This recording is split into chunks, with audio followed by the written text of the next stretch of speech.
Bonsoir. Bienvenue sur ma chaîne où je te propose des histoires qui touchent l'âme et invitent à la réflexion. Si tu apprécies ce moment d'évasion et de contemplation, n'hésite pas à t'abonner et à liker cette vidéo.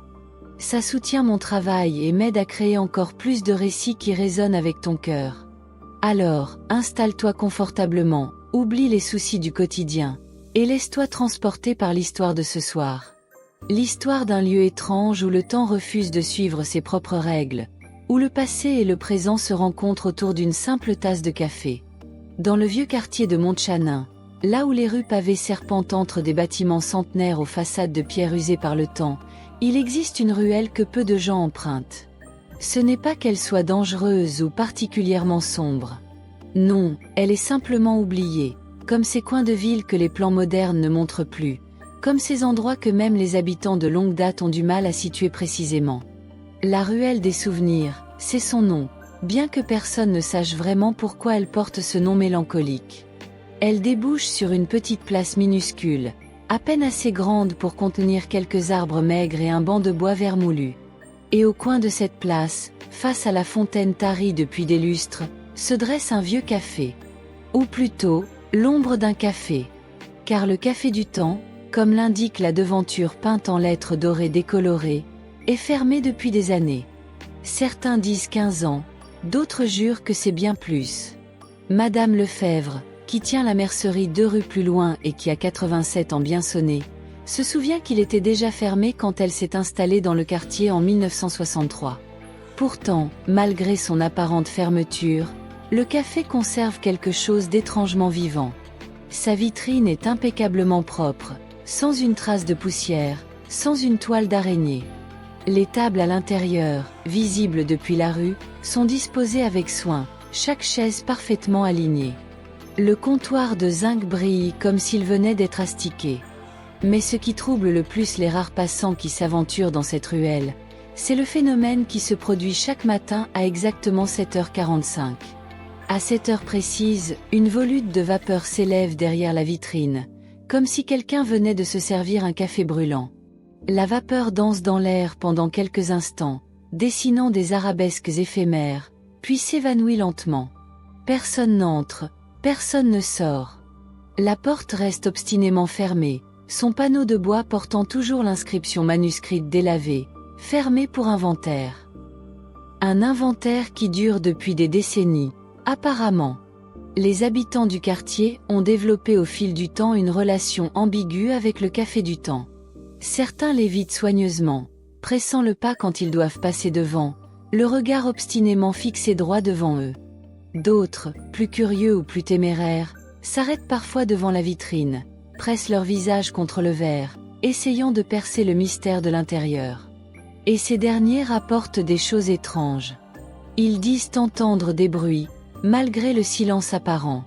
Des éclats de rire étouffés, des conversations indistinctes, le tintement de tasses contre des soucoupes, le crépitement caractéristique d'une machine à café en action. Certains jurent même avoir entendu de la musique, des chansons d'un autre temps, jazzy et mélancoliques, comme celles qu'on passait dans les années 60. Monsieur Dubois, le facteur qui dessert le quartier depuis 32 ans, raconte qu'un matin de décembre, alors qu'il passait devant le café dans le brouillard dense qui enveloppait la ville, il a clairement vu des ombres bouger à l'intérieur. Des silhouettes assises aux tables, penchées les unes vers les autres comme en pleine conversation. Il s'était arrêté, interloqué, avait cligné des yeux, et les ombres avaient disparu. Il n'avait vu que le reflet de la rue déserte dans la vitrine immaculée. Depuis ce jour, il fait un détour pour éviter la ruelle des souvenirs, préférant allonger sa tournée plutôt que de repasser devant ce lieu qui défie toute logique. C'est dans ce contexte, dans ce quartier où le mystère du café du temps s'était transformé en légende locale acceptée mais non expliquée, que nous faisons la connaissance de Vincent Moreau. À 52 ans, Vincent portait sur ses épaules le poids caractéristique de ceux qui ont l'impression d'avoir raté leur vie. Non pas qu'il soit un échec aux yeux de la société. Il avait une carrière respectable dans une compagnie d'assurance, un appartement convenable dans un quartier moderne, des économies raisonnables. Mais il se sentait vide, creux, comme si la substance même de son existence s'était progressivement évaporée, le laissant avec une coquille fonctionnelle mais dénuée de sens. Ce sentiment avait commencé à s'installer insidieusement dans la quarantaine. Un matin, il s'était réveillé et s'était demandé « Quand ai-je cessé de rire vraiment ? Quand ai-je arrêté de faire des choses par pure joie plutôt que par obligation ?» Les années avaient défilé dans une routine hypnotique. Métro, boulot, repas solitaire devant la télévision, sommeil, recommencer. Il avait des connaissances, pas d'amis véritables. Il avait des activités, pas de passion. Il avait une existence, pas une vie. Et surtout, il était hanté par un sentiment lancinant de nostalgie pour quelque chose qu'il n'arrivait pas à définir précisément. Pas pour une époque spécifique, pas pour une personne en particulier, mais pour une version de lui-même qu'il semblait avoir égarée en chemin. Cette nostalgie le poussait parfois à des comportements étranges. Il se surprenait à fouiller dans de vieux cartons au fond de son placard, ressortant des photos jaunies de son adolescence et de sa jeunesse. Sur ces images, il voyait un jeune homme au sourire éclatant, aux yeux brillants d'ambition et de rêve. Ce jeune homme voulait devenir écrivain, parcourir le monde, vivre 1000 vies. Que lui était-il arrivé ? Comment était-il devenu ce Vincent terne et résigné qui fixait les photos avec un mélange de tendresse et de reproche ? Il passait des heures sur Internet à chercher d'anciens amis perdus de vue, les retrouvant parfois sur les réseaux sociaux, observant leur vie depuis l'anonymat de son écran, n'osant jamais les contacter vraiment. À quoi bon ? Que leur dirait-il ? Bonjour, tu te souviens de moi ? J'étais ce type plein d'espoir et de projets. Maintenant je suis juste, là. Un samedi de novembre, alors qu'une pluie fine et persistante transformait la ville en aquarelle grise, Vincent décida de marcher sans but précis. Il avait besoin de sortir de son appartement, de ses murs qui semblaient se rapprocher un peu plus chaque jour. Il enfila son imperméable, mit un vieux chapeau de feutre qu'il n'avait pas porté depuis des années, et sortit dans les rues luisantes. Il marcha longtemps, sans prêter attention à sa direction, perdu dans ses pensées mélancoliques. Et comme cela arrive parfois dans ces moments d'errance inconsciente, ses pas le menèrent vers un endroit qu'il ne connaissait pas consciemment mais que son âme semblait chercher. Il se retrouva dans le vieux quartier de Montchanin, qu'il ne se souvenait pas avoir jamais visité auparavant. Les rues étroites, les bâtiments anciens, l'atmosphère hors du temps l'enveloppèrent immédiatement. C'était comme pénétrer dans un décor de film, dans une époque révolue. Il tourna dans la ruelle des souvenirs sans en lire le nom, attiré par quelque chose qu'il ne pouvait nommer. Et c'est là qu'il le vit. Le café du temps. La devanture dorée, la vitrine impeccable, les tables soigneusement arrangées à l'intérieur. Vincent s'arrêta net, comme frappé par la foudre. Il ne savait pas pourquoi, mais ce café exerçait sur lui une attraction magnétique, irrésistible. C'était comme si chaque cellule de son corps reconnaissait ce lieu, comme si son âme se souvenait de quelque chose que son esprit avait oublié. Il s'approcha lentement de la vitrine, posa sa main contre le verre froid. À l'intérieur, tout était parfaitement préservé dans un style années 60. Les banquettes de Sky Rouge, le jukebox dans le coin, le comptoir de zinc, les affiches publicitaires vintage sur les murs. Et surtout, cette atmosphère inexplicable de vie suspendue, comme si des dizaines de personnes venaient juste de quitter les lieux en laissant tout en place pour revenir dans un instant. Vincent regarda l'horloge au mur. Elle était arrêtée sur 7h45. Ou peut-être tournait-elle, mais si lentement que le mouvement était imperceptible. Il ne savait plus. Il essaya la poignée de la porte, s'attendant à la trouver verrouillée.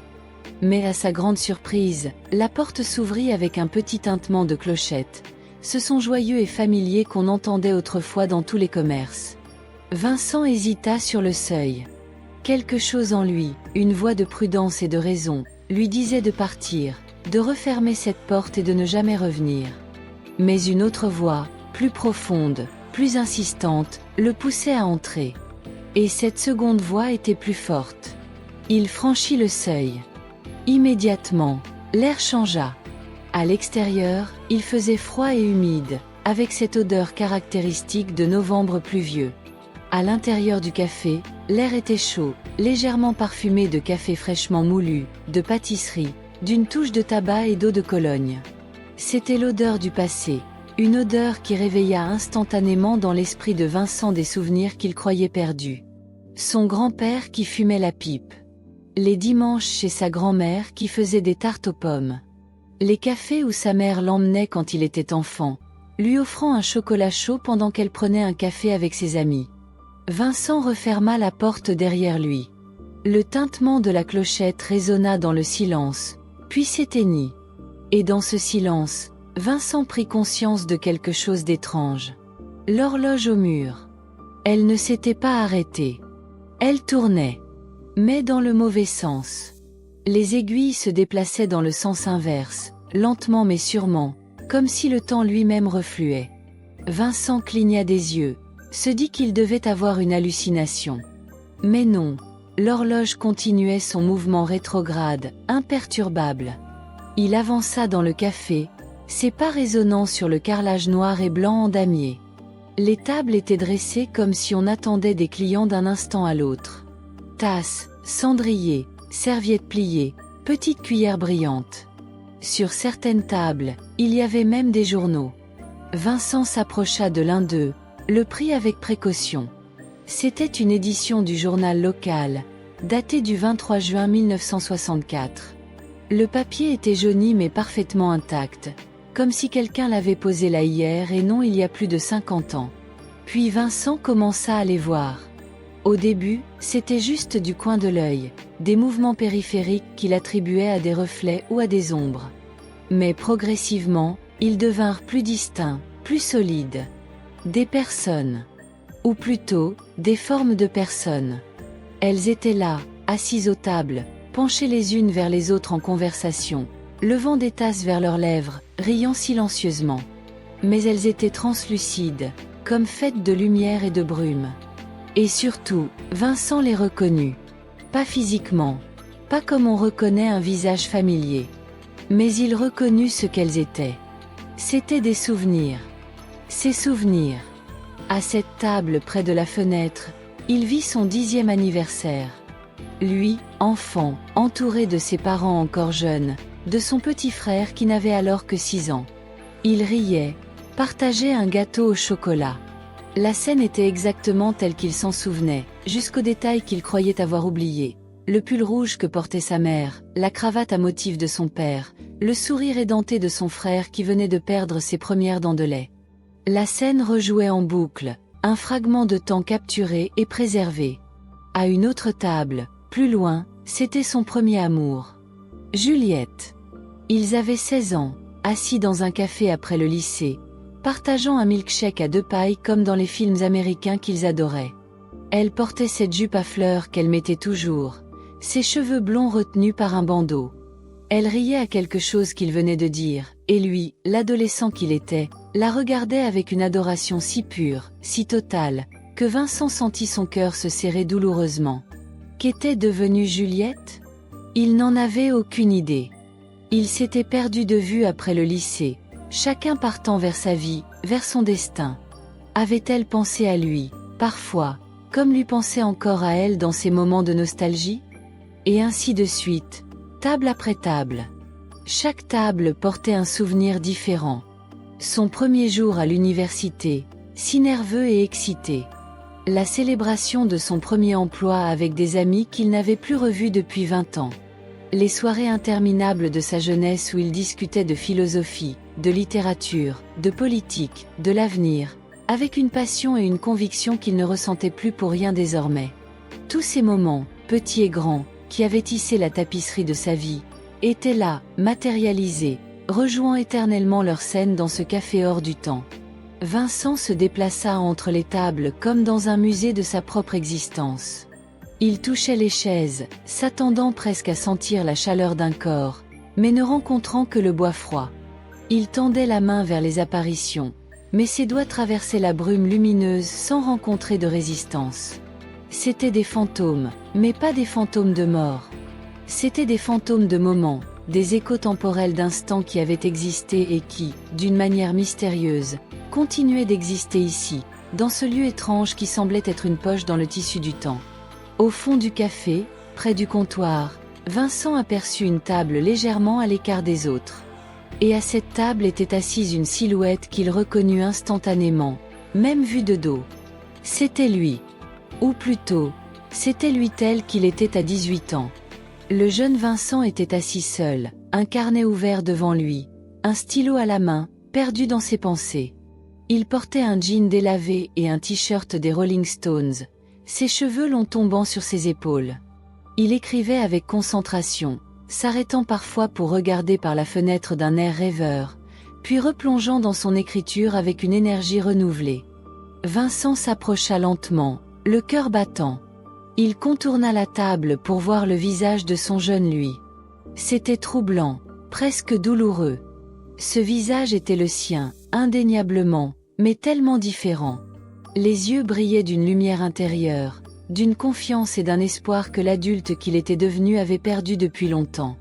Il n'y avait pas de rides, pas de grisaille dans les cheveux, pas de cette fatigue profonde qui marquait maintenant chacun de ses traits. C'était un visage plein de possibilités, de rêves non encore brisés, d'avenirs multiples qui s'ouvraient tous devant lui comme autant de chemins à explorer. Le jeune Vincent leva soudain les yeux de son carnet et regarda directement l'adulte qui se tenait devant lui. Vincent sursauta, surpris. Jusqu'à présent, toutes les apparitions semblaient inconscientes de sa présence, perdues dans leur boucle temporelle. Mais celui-ci le voyait. Le regardait avec une expression à la fois familière et étrangère. Un sourire lent se forma sur le visage du jeune homme. « Tu as mis du temps à venir », dit-il d'une voix que Vincent reconnut avec un choc émotionnel violent. C'était sa voix, mais plus claire, plus assurée, sans le poids des années. Vincent ne sut quoi répondre. Que pouvait-on dire à une version plus jeune de soi-même? Le jeune Vincent posa son stylo et fit un geste vers la chaise en face de lui. « Assieds-toi. On a beaucoup de choses à se dire, je crois. » Vincent obéit, se laissant tomber sur la chaise, ses jambes soudain faibles. Une tasse de café fumant apparut devant lui, comme par magie. Le jeune Vincent sourit. « Le service est excellent ici. Le temps ne passe peut-être pas normalement, mais le café est toujours frais. » « Qu'est-ce que cet endroit ?» demanda Vincent d'une voix rauque. Le jeune homme haussa les épaules. « Un refuge, je suppose. Un lieu où tous les moments que tu as vécus continuent d'exister, protégés de l'oubli. Tu les as laissés derrière toi, mais ils ne sont jamais vraiment partis.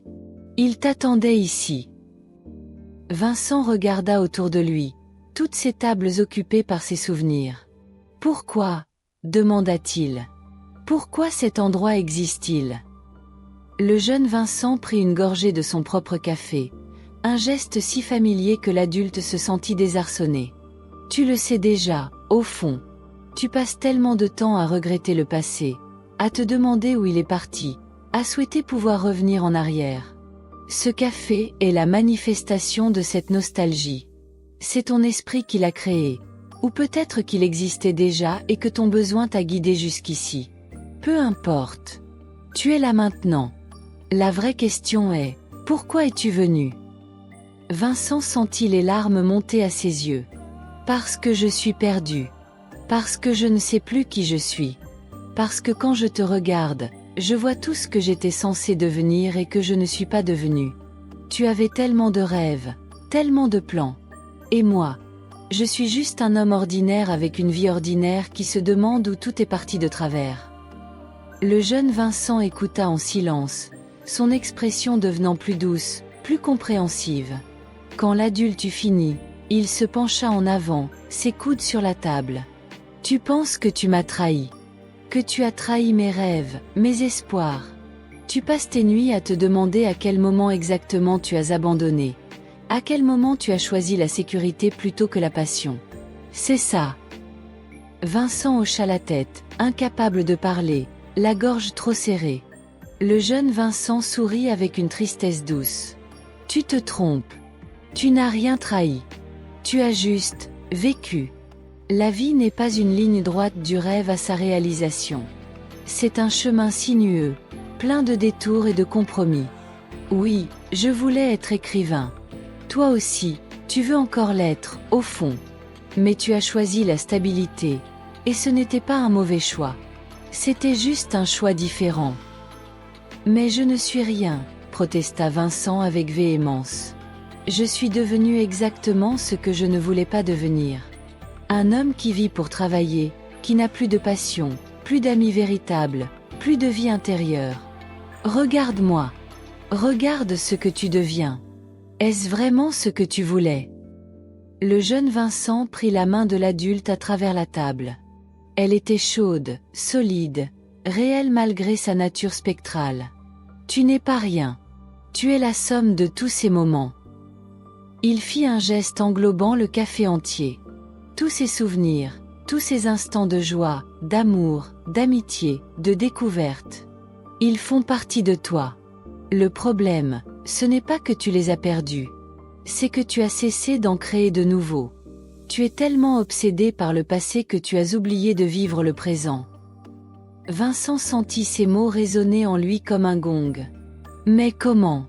Comment recommencer à vivre quand on a l'impression que tout le meilleur est déjà passé? Le jeune Vincent serra sa main plus fort.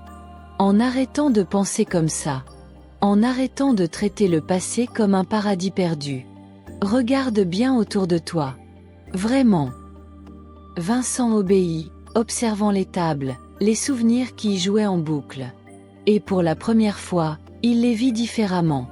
Oui, il y avait de beaux moments. Mais il y avait aussi des disputes avec ses parents. Des disputes avec son frère.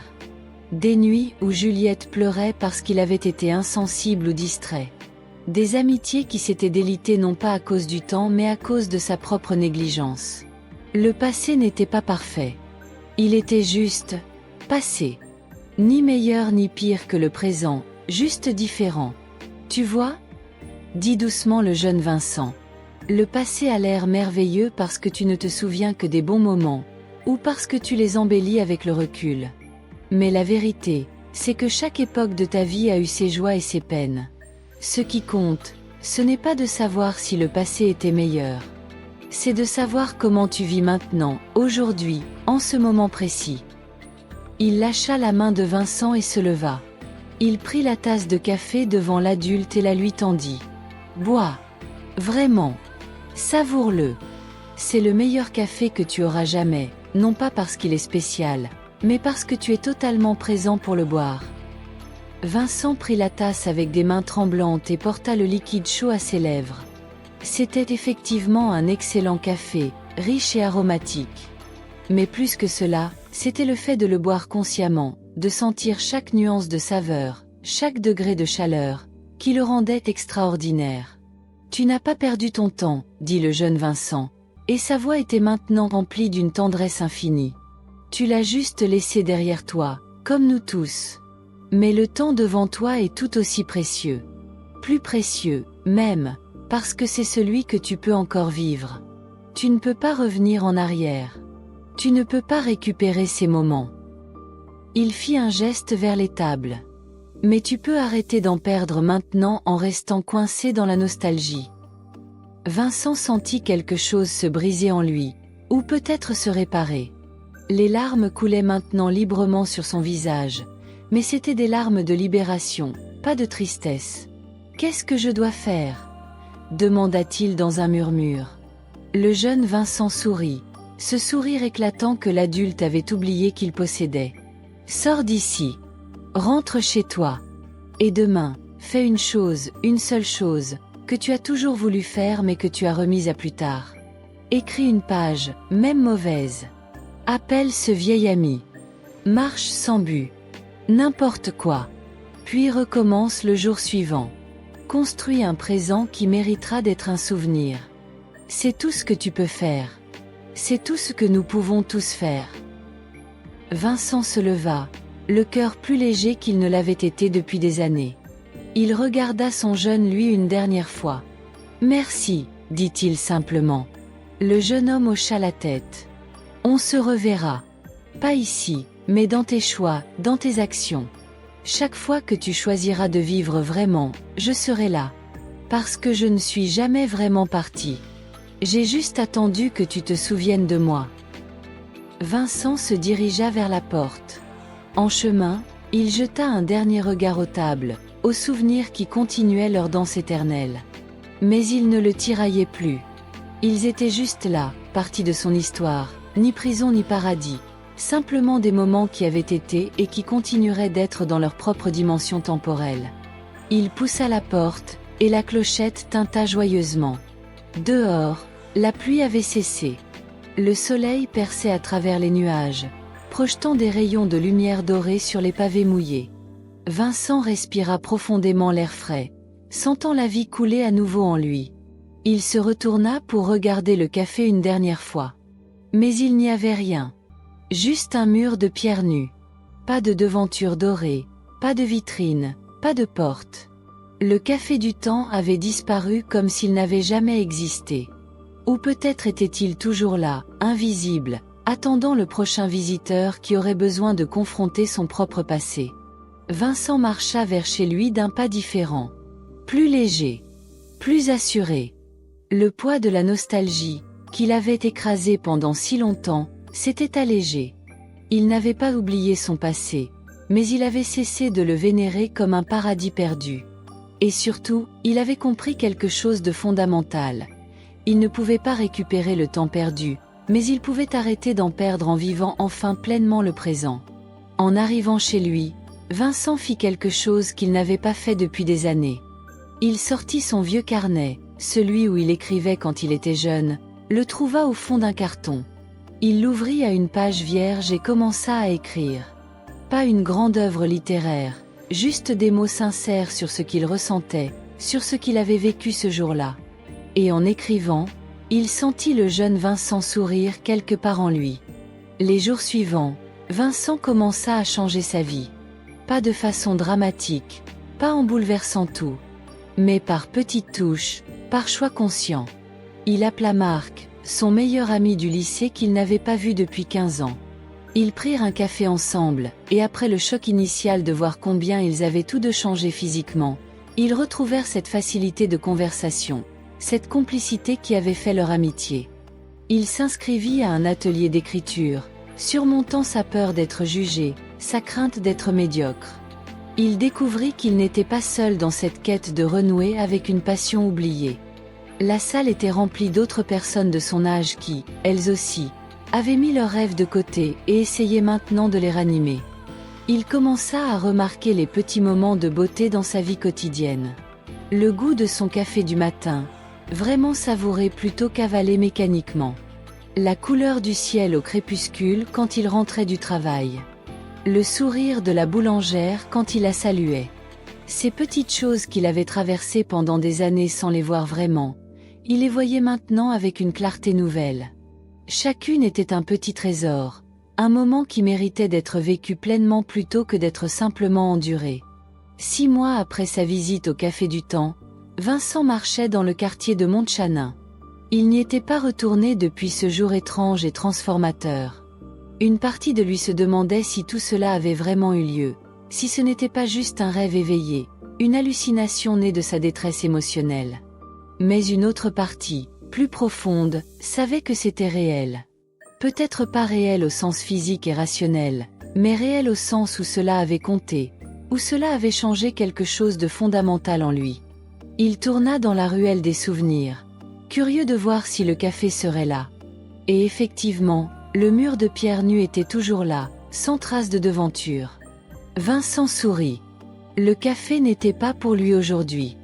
Il n'en avait plus besoin. Il avait appris sa leçon, reçu son message. Mais quelque part, il savait que le Café du Temps continuerait d'exister. Invisible pour la plupart mais accessible à ceux qui en auraient vraiment besoin. À ceux qui, comme lui 6 mois auparavant, étaient perdus dans le labyrinthe de leurs regrets et de leur nostalgie. Vincent s'assit sur le banc de bois vermoulu près de la fontaine tarie. Il sortit son carnet de sa poche, celui qu'il portait maintenant partout avec lui, et commença à écrire. Il écrivait sur ce moment présent, sur la sensation de la pierre fraîche du banc sous lui, sur le bruit lointain de la circulation, sur le vent léger qui faisait danser les feuilles mortes. Il écrivait pour capturer l'instant, non pas pour s'y accrocher ou pour le préserver dans l'ambre du souvenir, mais simplement pour le vivre plus intensément, pour être pleinement présent à sa propre existence. Une femme âgée passa lentement devant lui, tirant un petit chariot à provisions. Elle s'arrêta, essoufflée, et Vincent se leva immédiatement pour lui offrir le banc. Elle accepta avec reconnaissance et ils commencèrent à discuter. Elle s'appelait Marguerite, elle avait vécu dans ce quartier toute sa vie. Elle lui raconta des histoires du vieux Mont-Chanin, de l'époque où le quartier était vivant, vibrant, plein de commerce et de vie. Elle parla aussi du café du temps. « Oh, ce café !» dit-elle avec un sourire mystérieux. « Mon mari y est allé, une fois, il y a longtemps. Juste avant sa mort. Il n'a jamais vraiment expliqué ce qu'il y avait vu, mais quand il est revenu, il était différent. Plus en paix. Il a passé ces derniers mois à vivre vraiment, à profiter de chaque instant qu'il nous restait ensemble. C'était un cadeau précieux. » Vincent écouta, touché. Ainsi il n'était pas le seul. Le café avait accueilli d'autres visiteurs, d'autres âmes perdues cherchant une réconciliation avec leur propre temps. C'était réconfortant de savoir cela, de comprendre qu'il faisait partie d'une communauté invisible de gens qui avaient traversé cette expérience transformatrice. Après avoir aidé Marguerite à se relever et à reprendre son chemin, Vincent resta encore un moment dans la ruelle. Il ferma les yeux et écouta. Pas avec ses oreilles, mais avec son cœur. Et très faiblement, presque imperceptible, il entendit le tintement d'une clochette, le murmure de conversations lointaines, le parfum évanescent de café frais. Le café du temps était toujours là, quelque part entre les plis de la réalité, continuant sa mission silencieuse. Vincent rouvrit les yeux et sourit. Il n'avait pas besoin d'y retourner. Il portait maintenant la leçon du café en lui, gravée dans son cœur. Le temps passé était passé, précieux dans ses souvenirs mais pas plus réel ni important que le temps présent. Et le temps futur n'était qu'une promesse, une possibilité qui dépendait entièrement de comment il choisissait de vivre maintenant, en ce moment précis. C'était la seule chose sur laquelle il avait vraiment du pouvoir, le présent. Chaque seconde qui s'écoulait était une opportunité de créer un nouveau souvenir qui vaudrait la peine d'être chéri, ou simplement de vivre pleinement sans même penser à le préserver pour plus tard. En rentrant chez lui ce soir-là, Vincent passa devant un petit café moderne, l'un de ces établissements branchés avec des baristas tatoués et du café artisanal. Sur une impulsion, il entra. Il commanda un café, s'assit près de la fenêtre, et simplement observa. Les gens qui entraient et sortaient, chacun portant son propre fardeau de soucis et d'espoir. Le couple à la table voisine, plongé dans une conversation intense, leurs mains entrelacées. Le vieil homme au comptoir qui lisait son journal en savourant lentement son expresso. Chacun de ces moments était en train de se créer en temps réel. Chacun deviendrait éventuellement un souvenir, ou serait oublié. Et cela aussi faisait partie de la beauté de la vie. Vincent sortit son carnet et commença à écrire une histoire. Pas son histoire cette fois, mais une fiction. L'histoire d'un homme qui découvrait un café magique où le temps fonctionnait différemment. Il écrivait avec une fluidité qu'il n'avait pas ressentie depuis ses 18 ans, les mots coulant naturellement, sans jugement, sans peur. Peut-être que cette histoire ne deviendrait jamais un roman publié. Peut-être que personne d'autre ne la lirait jamais. Mais cela n'avait pas d'importance. Ce qui importait, c'était qu'il écrivait, maintenant, parce que cela lui donnait de la joie, parce que cela donnait du sens à ce moment présent. Les mois se transformèrent en années. Vincent continua de vivre sa vie transformée. Il ne devint pas un écrivain célèbre. Il ne changea pas radicalement de carrière. Il n'eut pas de révolution spectaculaire. Mais il eut quelque chose de plus précieux. Une vie vécue consciemment, avec intention, avec présence.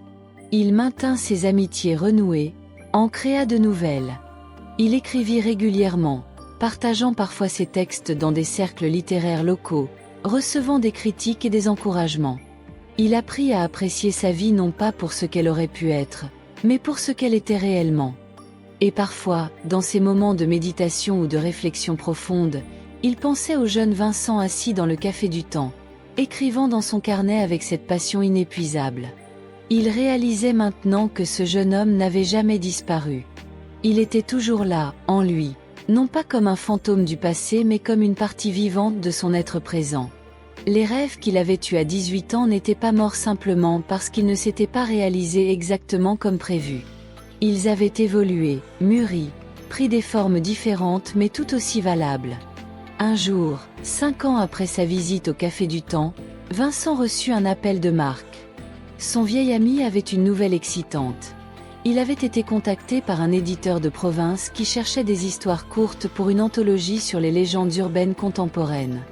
Marc avait mentionné que Vincent écrivait, avait montré quelques-uns de ses textes à l'éditeur, et celui-ci était intéressé. Voulait-il soumettre une histoire ? Vincent n'hésita qu'un instant avant d'accepter. Il savait exactement quelle histoire envoyer. Celle du Café du Temps. Il passa plusieurs semaines à peaufiner le texte, à le polir jusqu'à ce qu'il brille. Mais il ne chercha pas la perfection. Il chercha l'authenticité. Il voulait que son histoire capture la vérité émotionnelle de son expérience, même si les détails littéraux pouvaient sembler fantastiques ou impossibles. Quand il l'envoya enfin, il ressentit non pas de l'anxiété ou de l'espoir démesuré, mais une satisfaction tranquille. Il avait créé quelque chose de vrai, quelque chose qui venait de son cœur. Peu importait ce qui se passerait ensuite. L'histoire fut acceptée. Elle parut dans l'anthologie 6 mois plus tard, accompagnée des travaux d'une douzaine d'autres auteurs, certains établis, d'autres émergents comme lui. Le tirage était modeste, les ventes respectables mais pas spectaculaires. Vincent n'abandonna pas son travail pour devenir écrivain à plein temps. Mais il tenait entre ses mains un livre avec son nom imprimé dedans, et cela comptait. C'était la preuve tangible qu'il n'avait pas abandonné ses rêves, qu'il avait simplement trouvé une nouvelle façon de les vivre. Le jour du lancement de l'anthologie, Vincent retourna à Montchanin. Il marcha jusqu'à la ruelle des souvenirs avec son exemplaire du livre.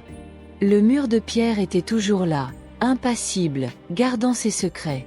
Vincent s'approcha et posa doucement sa main contre la pierre froide. « Merci » murmura-t-il. Il ne savait pas si quelqu'un ou quelque chose l'entendait, mais il avait besoin de le dire. Merci pour la leçon, pour le réveil, pour le cadeau de comprendre que le temps n'est pas un ennemi à vaincre ou un paradis perdu à pleurer, mais simplement un flux dans lequel nous vivons, moment par moment. Et pendant un instant très bref, Vincent crut voir quelque chose du coin de l'œil. La lueur dorée d'une devanture. Le reflet d'une table et d'une chaise. La silhouette d'un jeune homme qui levait sa tasse en un toast silencieux. Puis ce fut parti, aussi rapidement que c'était apparu. Vincent sourit et s'éloigna, son livre sous le bras, son cœur léger. Il ne revint jamais au Café du Temps.